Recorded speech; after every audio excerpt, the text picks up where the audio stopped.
आनंद और भाईचारार वार्ता नहीं पुरी रे पालित मेरी ख्रीष्टमास आज श्रीक्षेत्र पुरीर विभिन्न अंचल रे खुशी आनंद और भाईचारार उत्सव मेरी ख्रीष्टमास उत्साहर सह पालन करा जायछे।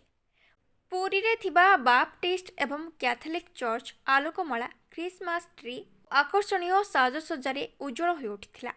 भक्त माने प्रार्थना सभारे जोगदे प्रभु जीशुको जन्मदिन को श्रद्धार सह स्मरण करथिले। एही अवसर रे शांति सहनशीलता और मानवतार वार्ता प्रसारित होइथिला। शिशुमानक मध्यरे सांता क्लज उपहार बंटन करी खुशीर परिवेश सृष्टि होइथिला। बड़दिन उपलक्षे पुरी श्रीमंदिर रे मध्य भिड़ परिलक्षित होइछे। भक्तों संख्या वृद्धि पाइथिबारु मार्केट छक ठारू ब्यारिकेड व्यवस्था करा जायछि एवं शांति श्रृंखला रक्षा पई पुलिस प्रशासन पक्षरु व्यापक पुलिस व्यवस्था करा जायछि। पुरीरु मनोज कुमार बलियार सिंह रिपोर्ट जिला खबर। My name is Sohan पारसाणी।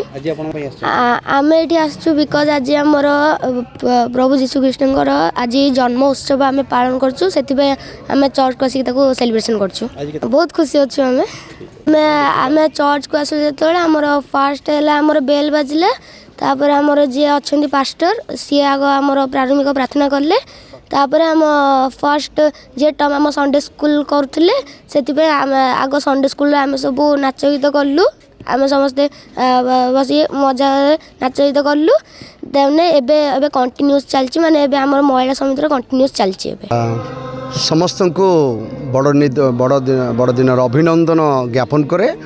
मु होछि आचार्य सुधीर रंजन सामंतराय आ पुरी बैप्टिस्ट चेन्नई चर्च मु पालक अटे। आज कार्यक्रम कहले माने प्रभु जीशुंकर से जन्मदिवस को पालन करने आज ये स्थान उपस्थित अच्छु। जो मानक आपण माने देखुचंते समस्ते आमानकर विश्वासी बंधुगण प्रभु जीशु को निजर व्यक्तिगत त्राणकर्ता रूपे से माने ग्रहण करी अछंती। आजिर स्पेशल विषय होछि आमाने जतबे बाइबल को कोटेशन भीतर को नेउ आमा आउ सेठी जोहन तार 3:16 पद अनुसार आमाने प्रभुंकर उपस्थिति मध्य से विषय को प्रकाश करने चाहूँ जे कारण ईश्वर जगत को एडे प्रेम कले जे से अपना अद्वितीय पुत्र को दान कले जेपरी जे कि तांकर विश्वास करे से विनष्ट न होई अनंत जीवन प्राप्त हुए। स्पेशली आज आम डे को सेलिब्रेट करूँ बड़दिन भाव में खाली डिसेम्बर 25 आम बड़ दिन ता नुहे। Every day is a big day for us कहीं ना गोटे समय आमने पाप मध्य थिलु गोटे समय आमने दुख मध्य थिलु जंत्रणा मध्य थिलु आउ जे प्रकार आमने समस्ते जानिचु हिंदू शास्त्र अनुसार पाप बलि थिला गोटे आउ से पशुर बलि दिया जाउथला सबुठ इम्पोर्टेंट विषय सेटा थिला। आउ सेटा एई प्रकार गोटे विश्वास थिला जे जो बलि उत्सर्ग करा जिवो से बलि उत्सर्ग करबा द्वारा आमर पाप धोई ही जिवो। तेणु प्रभु जीशु ख्रीष्ट जितेबाला जगत मध्य को आसिले आमे जदि प्रभुंकर वाक्य को आउ गोटे अंश देखा जिसाय तार 7 अध्याय तार 14 पदरे भविष्य वक्ता जिसाय कहते एहेतु प्रभु आपे तुम मानक एक चिन्ह देवे देख एक कन्या गर्भवती हो एक पुत्र प्रसव करेंगे और ताहार नाम इम्मानुएल आंभमान सहित परमेश्वर रखिबा। तेणु इम्मानुएल आंभमान सहित परमेश्वर आजिर परमेश्वर नुहति सबुदिनर परमेश्वर।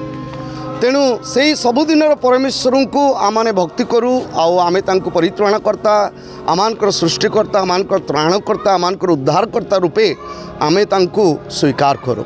आउ से जीशु ख्रीष्ट को आमे एथिपाई महिमा दौ जे जगत रे अनेक अच्छन्ति केही आम पाई प्राण देई नाहंती अनेक पशु बलि होइछि अनेक निर्जीव जो कहती माने जीवंत बलि उत्सर्ग करा जाइछि किंतु प्रभु जीशुंकर चिंताधारा पिता ईश्वर जे पुत्र ईश्वर को आउ विशेष भाव में आम को प्रेम करी आपणर गोटे सन्तान को से आम पाई दान कले सेटा को आम कहू इट्स ए बिग लव सेटा गोटे बड़ प्रेम जो प्रेमर स्वार्थ नथिला जो प्रेम रे कौन सी प्रकार आबिलता नथिला से प्रकार प्रेम से आपणा अद्वितीय पुत्र को देकी साधन कले आउ से पशु भली से दिन चलीगला जो दिन जीशु निजे समस्तंकर पाप बही नेबा निमंते आमान को परित्राण देवा निमंते त्राणकर्ता रूपे जन्म ग्रहण कले। आज त्राणकर्तांकर जन्मदिवस को हमने पालन करूँ।